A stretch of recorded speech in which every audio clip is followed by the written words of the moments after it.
Mr. Williams, can you state your name for the record, please? Timothy, standing before the court as a state citizen and not a U.S. citizen. My nationality is American Indian. He's back again for his pretrial conference, and this time he's bringing even more case law quotes and the usual confusing sovereign citizen style arguments. Let's take a look at what happens next. I'm calling the matters of the people versus Timothy Tally Williams. Appearances for the record, starting with Mr. Williams, who's representing himself. It's okay, Attorney Vinik. He's representing himself. Thank you. You're welcome. All right, Mr. Williams, can you state your name for the record, please? Timothy for the record, here by special visitation. All right, and this is the date and time set for a final pretrial in this matter. We are scheduled for a jury trial on Monday. Attorney Mason has tendered to the court a witness list in this matter, as well as a special jury instruction served for you to be able to see in this particular matter. And let me ask again for the record, you know you have the right to have an attorney. Would you like to have an attorney for you in these matters, sir? Well, for the record, I'm here to serve a default judgment. I serve you, Andy Mason, the affidavit. Back. You did, and I'm in receipt. Oh, go ahead. I didn't mean to cut you off. Keep going. Yes, on the first, and I gave you 15 days.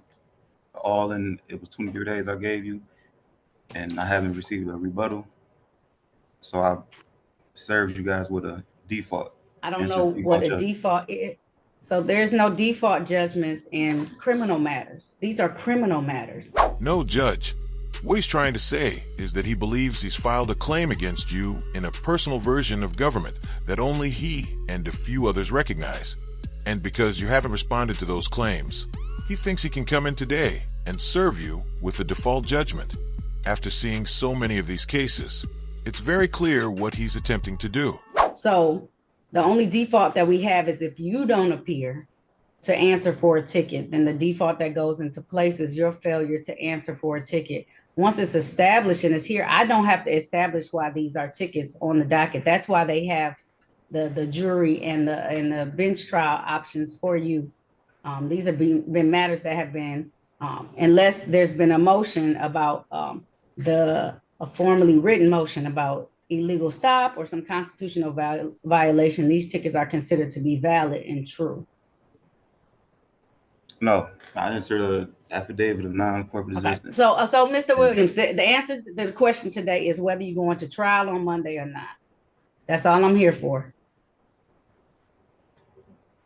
Well, you guys haven't rebutted my affidavit. Mr. Williams, again, I'm going to say, Mr. Williams, again, the question for today is whether you're going to trial on Monday or not.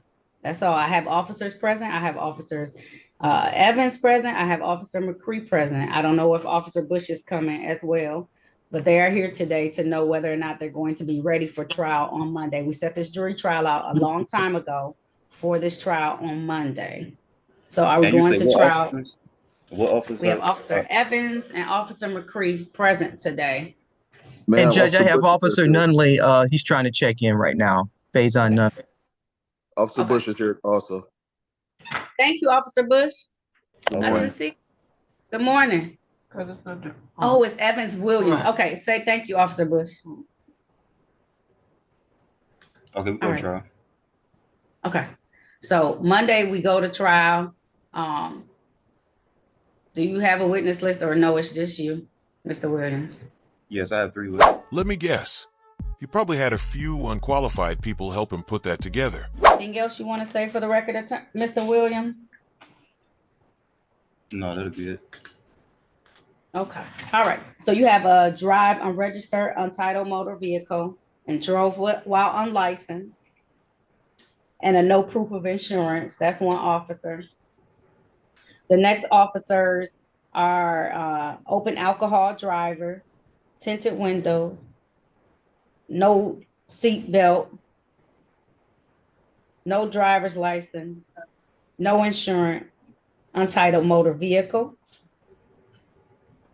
And then the final officer is going to be drive unregistered motor vehicle, no insurance, no license ever acquired, and tinted windows. Okay.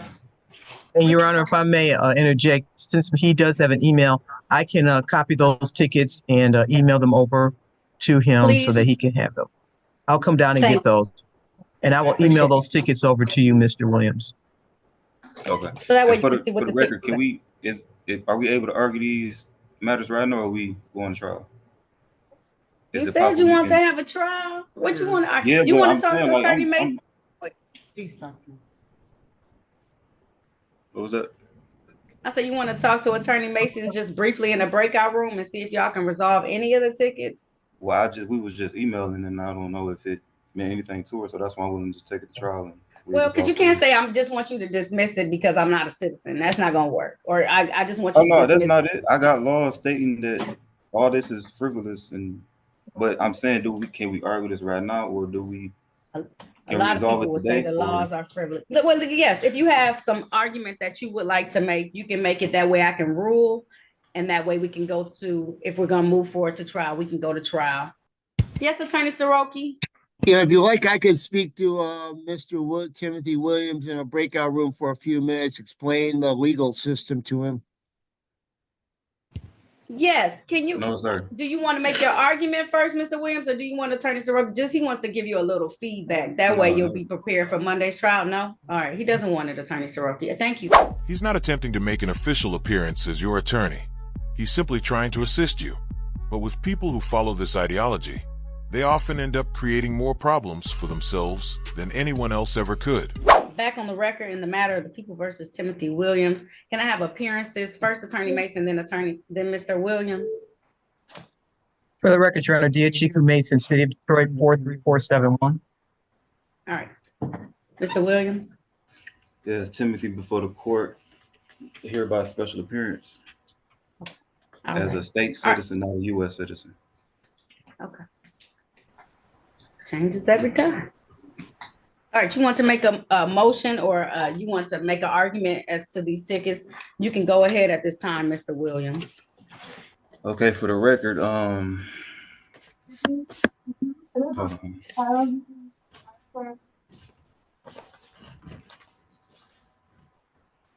for the record, Shapiro versus Thompson states that all citizens must be free to travel throughout the United States, uninhibited by statutes, rules, or regulations, which unreasonable burden or restrict movement. Did you get that? I'm listening. I'm just writing down. You see, I got my notepad. Okay. I'm writing down notes. And then Murdoch versus Pennsylvania, the Supreme Court decided that a state cannot arbitrarily or erroneously convert a secure liberty, in this case, the secure right to travel, into a privilege and charge of or issue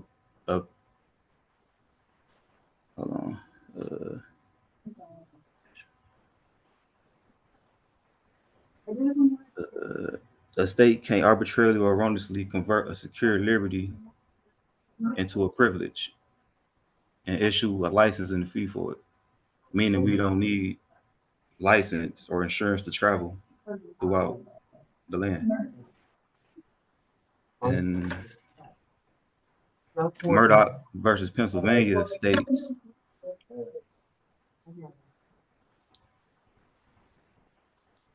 no state convert secure liberty to a privilege. No, Shuttlesworth versus Pennsylvania. No, Shuttlesworth versus Birmingham, Alabama. You can ignore the license and engage in the right with impunity if you happen to have a license. And back to Murdoch versus Pennsylvania, no state may convert a secure liberty into a privilege. So no state has a right to require you to have a license. Hold on. Please take some time to actually understand the information before returning to court. You're not bringing up anything original. It's the same few cases that many others in this group often mention, and none of them have any connection to the laws involving operating a vehicle. Okay, so that's your argument as far as no state can force you to have a license Require. because it's a constitutional right to travel. Which is our First Amendment. So this right to travel was about a welfare case, Mr. Williams, where she wanted to go to a different state. And they told her that because she didn't have established residency in that she was going to be denied services. Right, and that violated her. Right, because it's talking Right to about travel. services. She needed to take care of her child. She was 19 and she was pregnant. But you avoiding the effects of the case. Even though that she filed a lawsuit against the state for denying her privileges, but the Supreme Court ruled that the Supreme Court ruled that can't happen because that also be violating her right to travel throughout the states, throughout the land. Receive the benefits that she needs in order to take care of herself and her child. Yes, but you're missing the argument that the Supreme Court has stated. That'll be violating her First Amendment right. Life, liberty, and pursuit of happiness. Travel. The phrase is life, liberty, and the pursuit of happiness. That's it. You can't take one of the most well-known lines in American history and add "and traveling" to make it fit your argument. And for someone claiming strong constitutional knowledge, it would help to check your sources. That quote isn't from the First Amendment at all. It's from the Declaration of Independence. I don't want you to miss that fact. That's what they ruled. They said the closest the Supreme Court has come to overturning Shapiro Thomas was in 1995 with Anderson versus Green, California Welfare and Interstate Code annotated section instituted a 1-year residency requirement for welfare aid, violating Shapiro versus Thompson. Both lower courts in California affirmed that violated Shapiro versus Thompson and granted the injunction. Due to the procedural issue, California's residency requirement never went into effect, creating no justifiable controversy action and no actual issuance for the court to rule on. Whether they receive a waiver from the Secretary of Health or Human Services to set aside Shapiro versus Thompson, making the residency requirement pseudo-legal, the waiver was challenged again, and it's holding that the state court and the Secretary of HHS had not adequately considered public comment on the issues. So this just talks solely about, even talks about the social impact. The social impact and the legal impact is that you can go different places, and we as the governments of each state still have a requirement to take care of those citizens within our state. This is about welfare. Yeah, this is about the welfare system and the ability for people. You cannot stop people from traveling. I don't see anything in here about a driver's license. The decision of the court. Right, she has the right to go places. Look, the court reaffirmed the right to travel under the 14th Amendment Privilege and Immunities Clause in Suez versus Roe. So they conferred it to another case. But the conclusion of a case like that would be violating her right to travel. It can have something to do with the welfare, but it's violating her right to travel. I don't think you're interpreting that case correctly. Shapiro versus Thompson did address the right to travel, but it had nothing to do with driver's licenses being unconstitutional. The Supreme Court ruled that a Connecticut policy could discourage people from moving into the state, which violated the constitutional right of all citizens, including Ms. Thompson, to freely relocate. And recently it was challenged at the Court of Appeals when someone tried to say that the people have the right to bear arms and that seeing a bulge or doing stuff like that didn't equate to it. And the Court of Appeals has said and ruled that that does give probable cause for officers. Just like in Shapiro versus Thompson, Murdoch versus Pennsylvania has nothing to do with driving without a license. And there's a major difference here. Murdoch isn't even related to the right to travel. It's actually a freedom of religion case. The ruling focused on a tax that was placed on door-to-door salespeople, and the court found it unconstitutional because they were distributing religious materials. United States versus Bishop. But you are, because you're only taking the part that you want to be applied to you. So you are out here willy-nilly. Because if you were following, if you were following everything, you would want to follow everything and all the rules that were put into place.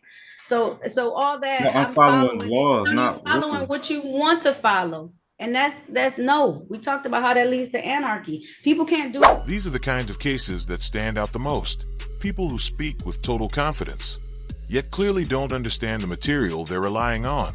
We've seen this pattern many times before. We talked about, I let you have a whole hour of time to discuss all of these previously, Mr. Williams. We talked about all of these, and at the end, I made the ruling that the court did have jurisdiction and that the officers could write tickets. You haven't explained jurisdiction. I don't have to explain anything. It's not my job to explain it. But you said you did explain, but you didn't. But I said I allowed you to explain it. Do you need to pull it up on YouTube? But the burden is on the prosecutor. Right, not on me. I'm the court. I just call balls and strikes. And the prosecutor cannot state how she has jurisdiction. Okay, Attorney Mason, do you want to state how you have jurisdiction over these matters? Statute provides us with the jurisdiction over this matter. The statutes and the laws of the court provide the jurisdiction over these matters. That's subject. I am empowered by the state. I am empowered by my bar card, which has been submitted to the state of Michigan. I'm empowered by the city of Detroit. That she still not stating. I gotta object to that because she's not stating how she has jurisdiction over. She's telling you it's by the statutes. The statutes that were given. Statutes is not law. Okay. I'm obeying by the law. So you want us to call them laws? Laws are statutes. They're the same thing. It's just a fancy way of saying laws. Statutes are just a fancy way of saying laws. Statutes are persuasive. Laws are mandatory. These are laws. Okay, statutes are laws. That's just a fancy way of saying laws. Yeah, they derive from the law. Yes, rules and regulations are considered laws. The simplest way to look at it is by thinking about speed limits in Texas. If you drive faster than the posted limit, you're violating the law. That's supported by the Texas Transportation Code Section 545.352. So yes, laws are statutes, and no, statutes aren't fixed or unchanging. At this point, Your Honor, I'm going to rules and regulations. I'm going to just make a motion that these matters have already been resolved. That the court has previously stated that the trial was set forth regarding the facts of the incidents that have arisen, and that the witnesses will testify only to the facts regarding the tickets. What are the facts? The facts are the things on the ticket. So you have to research the law and find out exactly what each one is to show. According to Michigan Vehicle Code 257-744A, police officers who